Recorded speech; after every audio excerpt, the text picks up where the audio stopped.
We're about to show you how we shear an alpaca. There are many types of shearing tables used. This is one that we've made ourselves, and we find it more than adequate. There are pneumatic tables, there are all sorts of folding and moving tables, and some people choose to shear them on the floor.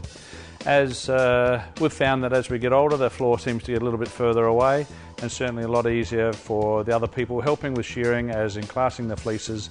It is certainly a lot easier once it's on the table. We're going to put this animal onto the table, secure its legs, and then we'll show you the style of handpiece, comb and cutter that we use. So bring him up to the table. So it's not really lifting so much as just to roll the animal onto the table. So we fasten both the front legs and the back legs.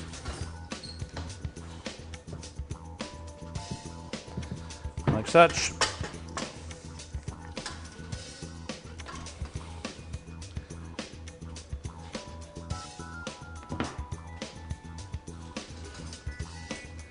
And then stretch the animal out. We will then shear the one side, up the side of the neck, and then roll the animal over and do the other side. There are three types of hand pieces that I generally use when I'm working here in the shed. I generally use the overhead machine here on a flexi drive down to a traditional sheep hand piece, working on the table. If I'm out working on the road, this is a new Chinese style hand piece I've just started using and quite impressed with it. Then this other hand piece is actually a copy of the Heiniger, so the Heiniger or this hand piece, or there is also another Lister. Electric hand piece, the motor, as with both of these two, are held in the hand piece. The comb that I like to use the best is this one, a large variety of different combs to be able to use, so it just depends on the personal preference as to what you use. Today, to shear this young man, I'm going to use this Chinese handpiece. Just it's a little bit quieter as we're shearing, so that I can speak to you during the whole process. Okay, so now we have him secured on the table. What we will do is take off this small area of belly, which has a bit more hairy fibre in it, and a single blow down the front of the leg, which also just contains a little bit more of that hair, and then we go into the main fleece. So I'll do a small section and then I'll stop and explain to you.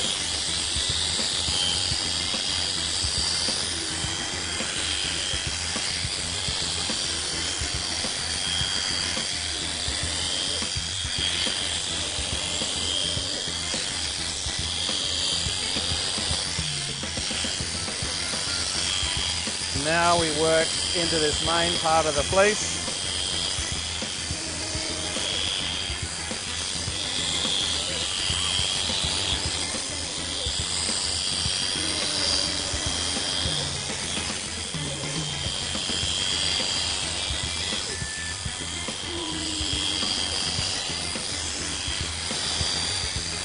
Up both sides of the neck. The neck fleece, generally the similar quality as the main fleece, just a lot shorter.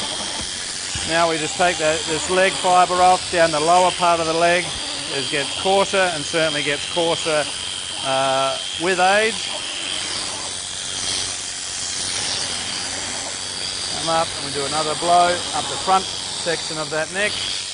And then we come back and remove this lower leg fibre on the hind leg.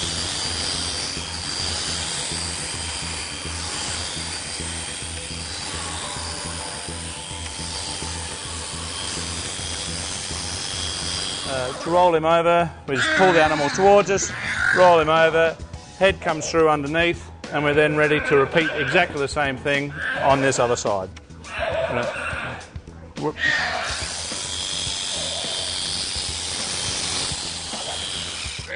And there you have it.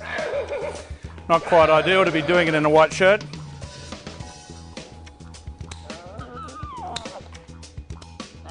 And there we have it. So nice soft pad, and the toenail out the front so that they're walking on the pad, not on the actual toenail. One of the most important things at shearing time is the collection of fibre for the ultrafine bale, which is under 18 microns. And this is our white under 18 micron bale, and there's some 70 or 80 kilos in here, which will represent $70 per kilo. The same with the ultrafine bale in the light fawn. This is also our contribution towards this ultrafine bale. In the last couple of years, Ambersun alpacas has been amongst the highest contributors to the ultrafine bale in Australia. We've taken the fleece from the animal, it's just been shorn, and we lay it out on a skirting table like this so we can then assess the premium fleece apart from the fleece that is secondary. We lay the fleece out shorn side down, which allows any second cuts to fall through, and then just skirt around the edges by removing any fleece that isn't of the top quality. This animal has previously been tested as being part of the ultrafine bale, so we've got to make sure that the quality of the fleece that's provided to the buyer is of the best quality, so we skirt probably more toughly than we would should it be used for other reasons. This fleece has been tested at below 18 microns, and as we check through all the fleece, we know then that the quality of the product is such that it will fit the criterion that the purchaser wants in that fleece. This fleece has now been skirted, and all the fleece then will contribute to the ultrafine bale. We would expect on an animal that we've just shorn, probably this will weigh between 2 to 3 kilos of premium fleece. The fleeces also come in a range of colours. While we've shorn a white animal, we also grade the fleece according to its colour. And there are multiple shades of fawns, so we divide it into light fawn and dark fawn. We divide it into black and to grey. The majority of animals at Ambersun are white, and so the amount of white fleece that's produced on the farm is the greatest, but we certainly have a very high representation of other colours, so we're able to full multiple bales of each of the colours. Through the selection of stud males here at Ambersun, it's given us the ability to be able to breed a very developed structure into our fleeces. What we mean by structure is the staple formation that you see on this fleece here. What this means is the individual fibres are growing a lot closer together, and so we're not mixing air between the fibres, and so this animal is going to cut a lot heavier fleece. And I'll just show you a comparison fleece.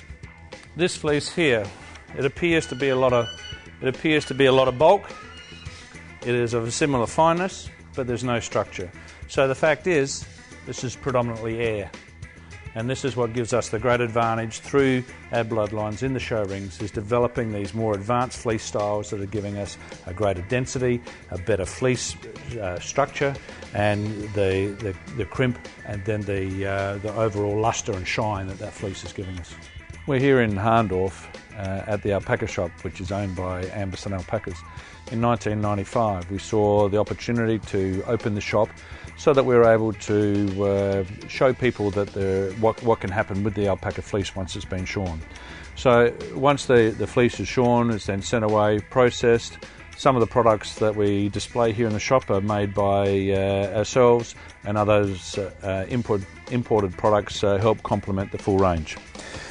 The range varies from continental quilts or the duvets to ultrafine knitwear here, through to our normal knitting yarns, right the way through to full length ladies' coats.